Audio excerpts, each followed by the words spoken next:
මේ බොතා මේ වැඩේ මේ හැමදාම කරන්න බෑ හරි. මේ කස්ටමර්ස්ලා එන්නේ සැරේට මේ පහන තියන්න නෙවෙයිනේ. තේරුම් ගන්න. මං විතරයි මෙතන ගෝලි පුට කියලා ඉන්නේ. පැක් දාන්න ඕනේ, වාහන හොදන්න ඕනේ, එන්ජින් ගලවන්න ඕනේ. මේ හැමදේම තනියෙන් කරන්න බෑ. අනික ඉතින් මේ හැමදේම මගේ යටතේ නේ තියෙන්නේ. කාගේ යටතේද? බොස්ගේ යටතේ නේ තියෙන්නේ. ඔයාගේ යටතේ. හැබැයි මේ හැමදේම මට තනියම කරන්න බෑ. ඒක තේරුම් ගන්න ඔයා. පොඩ්ඩක් හිටපන් ඉතින්. දැන් එකෙක් ගන්නවා කියලා කිව්වනේ. කොයි? ගන්නවා වගේ නෙමෙයි උන්ට පඩි ගෙවන්නත් ඕනේ මමනේ. පොඩ්ඩක් ඉවසලා හිටපන්. දැන් ඌ අද එනවා කතාව චුට්ටින් එයි. හිටපන් පොඩ්ඩක්. ඉවසගෙන. අර නූද අර ඌ දරෙන්නේ. ඌ තමයි. ඌ තමයි. ඌ නම් හරියන්නේ මේ දෙවිච්ච 100ක් වගේ. නෑ ඌ හොඳයි. ඌ අරන් බෝ අයින් කළා දාන්න. කවුද? ආව නේද? මුල්ලකුරු එක්ක නම. ඒ විස්තර ටික ඔක්කොම මම කතා කරගෙන තියෙන්නේ. හරිද? ඒ ටික මම දැනගත්තාම ඇති මෙතන. මල්ලි මතකයිනේ කීප ටික? මතකයි බොස්.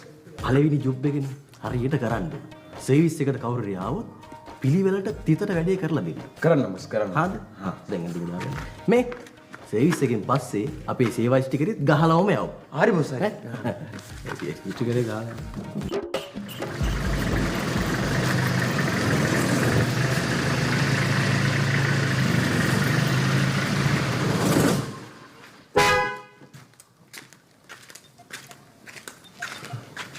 සර්විස් එකට ආවේ. සර්විස් එකට. ෆුල් ද නෝමල්? ෆුල්.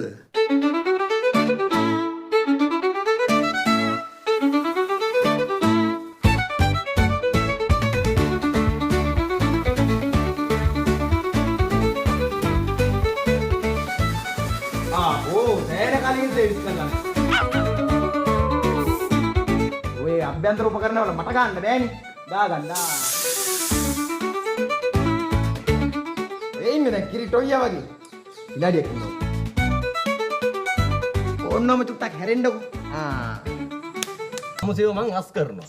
දැන් අලුතෙන් ගෝලියෙක් ගත්තා. ඌ පිළිවෙලට වැඩ කරන් යනවා. ඌ හරියට හදාගෙන තමුසේව මං අස් කරලා දානවා.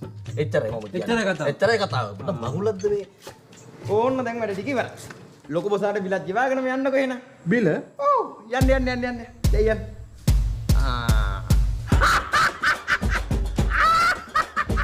Kau lalu tengah kena gitu. Istri puke.